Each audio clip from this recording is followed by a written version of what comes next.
नमस्कार तमाम झारखंड वासियों को, भारतवासियों को, जमशेदपुर वासियों को, जोहार झारखंड, सारे लोगों को प्रणाम हमारा। पिछले दिनों दिल्ली में हुई एक हादसा, जिस हादसा में करीबन सरकारी आंकड़ों के हिसाब से 22-20 लोगों की जान है, लेकिन मेरे आंकड़ों के हिसाब से 100 लोगों की जान गई है। उसमें हादसा में हुआ क्या था, थोड़ा गौर करना। 14 नंबर, 15 नंबर, 16 नंबर प्लेटफॉर्म की घटना है। अचानक से अनाउंसमेंट हुई कि ये ट्रेन उस नंबर पे आ रही है, और अनाउंसमेंट के बाद तुरंत ट्रेन चली गई और लोग जितने वहाँ पे खड़े थे वो सारे भीड़ भी चले गए। तो देखिए, ये सिचुएशन तो सरकार इसके लिए तैयार होनी चाहिए ना, कि ये सिचुएशन तो होने ही वाली है, क्यों नहीं होगी। आखिर महाकुंभ में जब भाजपा सरकार ने, एनडीए सरकार ने पूरे वर्ल्ड को, पूरे भारत को न्योता दिया है, 50 करोड़ 45 करोड़ टारगेट है लोगों का, 100 करोड़ की अब तैयारी किए हैं, तो आखिर जब इतना भीड़ आएगा तो इसके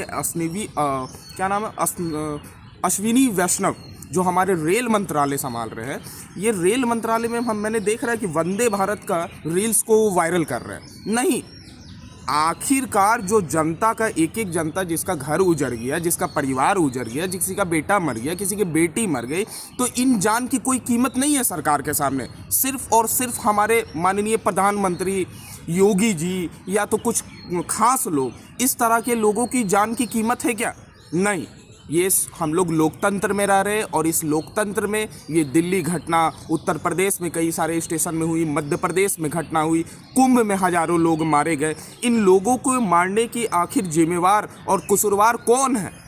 क्या ये सरकार सिर्फ और सिर्फ न्योता दे रही है लोगों को आने का, लेकिन उसका इंतजाम की कोई जिम्मेवारी नहीं ले रही है? मैं पूछना चाहता हूँ, पूरे झारखंड से ये आवाज़ आ रही है, और मैं पूछना चाहता हूँ कि ऐसी सरकार जो कि बिल्कुल जनता जनार्दन आम आदमी की जिम्मेवारी नहीं ले रही है, इतना ज़्यादा लापरवाही दे रही है, यहाँ तक कि दिल्ली वगैरह में जो हादसा हुई उसकी सीसीटीवी फुटेज भी 48 घंटा के बाद, 72 घंटा के बाद उसको भेजी गई इंटरनेट में। उससे पहले वो इंटरनेट में वायरल नहीं हुई। सीसीटीवी फुटेज को भी छुपा लिया जा रहा है, पत्रकार को भी भेज दिया जा रहा है। तो सरकार तो साफ साफ यही बोल रही है कि आम आदमी की जिम्मेवारी मेरी नहीं है।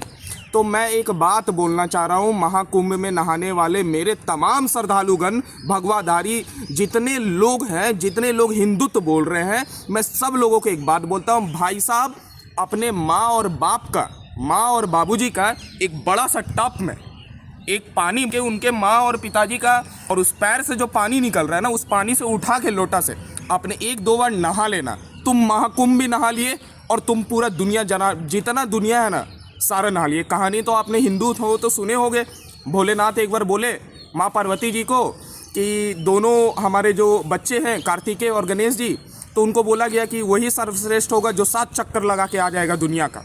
तो कार्तिकेय जी तुरंत अपना वाहन मोर को मंगवाए और बोले कि मैं लगाता हूँ 7 चक्कर, और पूरा निकल पड़े। और श्री गणेश जी जो है, हमारे गणेश जी है, वो क्या किए, अपने बाबूजी यानी शिव जी और पार्वती माँ के 7 चक्कर ले लिए, बस हो गया, वो दुनिया जीत लिए, स्टोरी ख़त्म हुई।